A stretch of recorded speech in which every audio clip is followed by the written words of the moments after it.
Yaxshi sizlar bugun sizlarga suyoqashni etib sunab keldim. Diqqatli videoda bo'lsa, mehmonlar kelganda qo'rqmay turib etib chiqara olasizlar. Shunda o'xshab ketdi.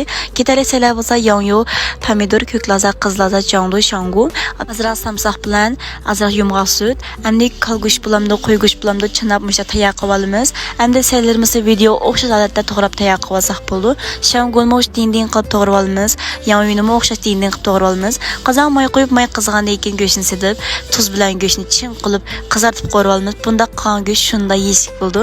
Endi to'g'rab tayyor qilib olgan sinjang savolimiz. Ishga aralashtirib bo'lgandan keyin pomidorni savolimiz. Pomidorni suvi chiqib bo'lgandan keyin endi tezqo savolimiz. Mushu tanlı tomoqlarning teng tashamaytin degan qizlar cho'qim mushu cho'ngstamni tanjoz tezqosini ishlatib qo'yganlar.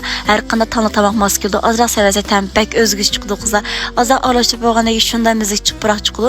Endi shangon sevib ishga aralashtirib bilan suv qo'yamiz. So'ng ajiq oziqni o'zimizning o'shan sonni qata holatda qo'yib olsak bo'ldi. Endi saylarimiz savolimiz chongdo bilan yong'ini silib ozroq qaynatib bo'lgandan keyin mush ishimizni tashlash boshlasak bo'ldi.